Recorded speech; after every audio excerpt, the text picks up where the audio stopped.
It was just another typical Wednesday morning, or so I thought.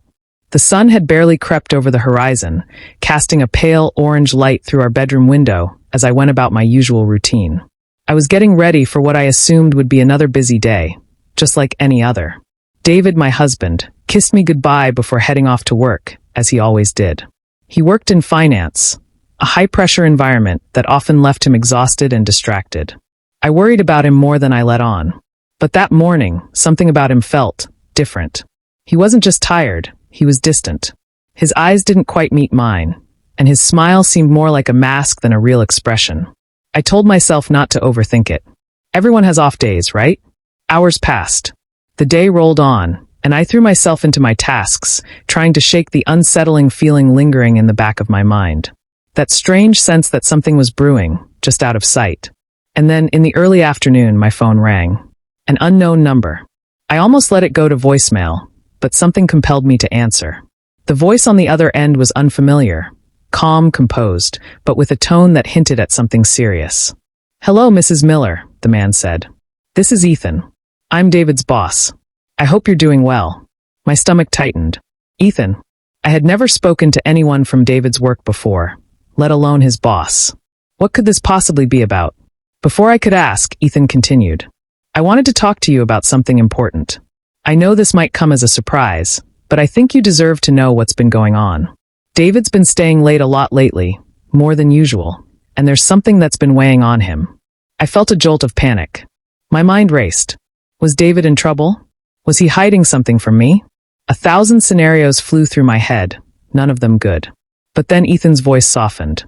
"I don't know if he's mentioned it to you yet, but David's been offered a significant promotion.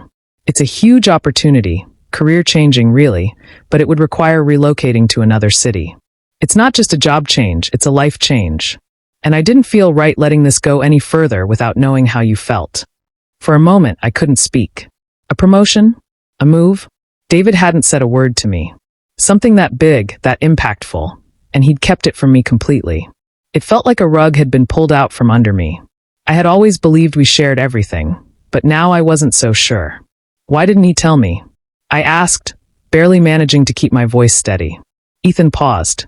"He's been uncertain," he said gently. "He didn't want to pressure you. He's worried. He loves you deeply, and he thought this change might upset you or scare you.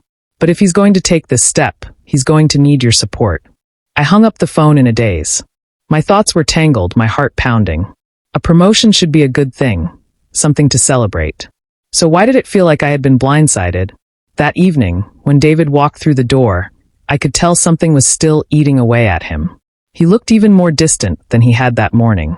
I didn't want to confront him right away. I needed time to find the right words. But as we sat down for dinner, I knew I couldn't hold it in any longer. "I got a call from Ethan today," I said carefully. "He told me about the promotion and the move. Why didn't you tell me?" David's expression changed instantly. His face fell, and a long, heavy sigh escaped him. The weight he had been carrying all day, maybe for days, seemed to finally catch up to him. "I didn't want to worry you," he admitted quietly. "I know how much you love our life here. I thought maybe if I gave it some time, I'd figure it out on my own. But now that it's all out there, I don't know what to do."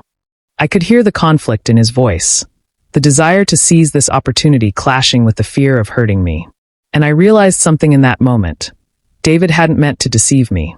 He was trying to protect me in the only way he knew how. But in doing so, he'd unintentionally created distance between us. A silence filled with unspoken fears and withheld truths. As we talked late into the night, I saw how complicated this was. Not just a decision about a job, but a reckoning with our future, our values, and how we handle change together. This promotion could mean a brighter future, sure, but it came at a cost. Uprooting our life. Leaving behind everything familiar. And perhaps most difficult of all, it forced us to confront the cracks in our communication. What stayed with me most, though, was the fact that I hadn't heard this from David himself.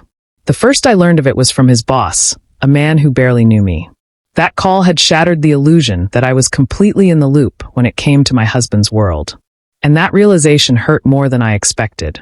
That night, as I lay next to David, staring up at the ceiling in the dark, my mind wouldn't rest. Could we make this work? Could I support him through this change? Or had the very idea of it already put too much strain on us? I didn't know the answer. All I knew was that everything had shifted. Our future was no longer a familiar path. It was a fork in the road. And I had to decide whether I was ready to walk it with him.